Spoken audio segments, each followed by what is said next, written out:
29ാമത് അന്താരാഷ്ട്ര ചലച്ചിത്രമേളയിൽ ശ്രദ്ധ നേടി മത്സര വിഭാഗത്തിൽ പ്രദർശിപ്പിച്ച ചിത്രങ്ങൾ. അന്താരാഷ്ട്ര മത്സര വിഭാഗത്തിലെ എല്ലാ ചിത്രങ്ങൾക്കും മികച്ച അഭിപ്രായ പ്രേക്ഷകരിൽ നിന്നുമുണ്ടായി.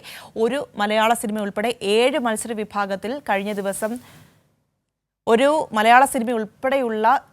ചിത്രങ്ങൾ മത്സര വിഭാഗത്തിൽ കഴിഞ്ഞ ദിവസം പ്രദർശിപ്പിച്ചു. അസ്ലി ഒസാസ്ലൻ സംവിധാനം ചെയ്ത എൽബോ, ഫർഷാദ് ഹഷമിയുടെ me Maryam the children and 26 others, Mariana വൈൻസ്റ്റൈൻ്റെ ലിൻഡ, അഭിജിത്ത് മസുംദറിൻ്റെ ബോഡി, ദ ഹൈപ്പർബോറീൻസ്, മലയാള സിനിമയായ ഇന്ദുലക്ഷ്മിയുടെ അപ്പുറം തുടങ്ങി 7 ചിത്രങ്ങളാണ് രണ്ടാം ദിനം മത്സര വിഭാഗത്തിൽ പ്രദർശിപ്പിച്ചത്. അതിൽ ജർമ്മൻ സിനിമയായ me Maryam the children and 26 അതേഴ്സിനും ചിലെ സിനിമയായ ഹൈപ്പർബോറീൻസിനും മികച്ച പ്രതികരണമായിരുന്നു പ്രേക്ഷകരിൽ നിന്ന് ഉണ്ടായത്. സ്ത്രീപക്ഷ നിലപാട് വീണ്ടും ഉയർത്തിക്കാട്ടിയുള്ളതായിരുന്നു ജർമ്മൻ സിനിമ.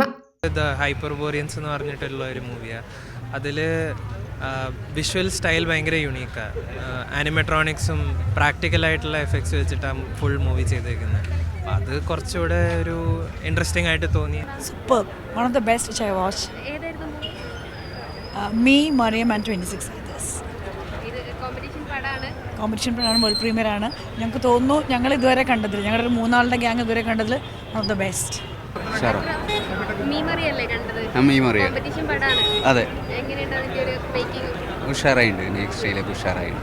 മേളയിൽ മത്സര വിഭാഗത്തിലെത്തിയ ആദ്യ മലയാള സിനിമയ്ക്കും മികച്ച അഭിപ്രായം തന്നെ.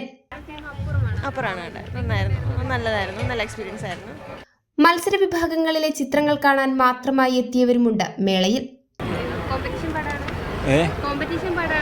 അതെ നന്നായിരുന്നു. ഇറാനിയൻ കുറച്ചൊക്കെ സെലക്റ്റീവായിട്ട് നോക്കും, പിന്നെ കാണാൻ കിട്ടുന്ന പോലെ കാണും. 3 തിയേറ്ററുകളിലായി പ്രദർശിപ്പിച്ച എല്ലാ മത്സര വിഭാഗം ചിത്രങ്ങൾക്കും വൻ സ്വീകാര്യതയാണ് ലഭിച്ചത്. കൈരളി ന്യൂസ്, തിരുവനന്തപുരം.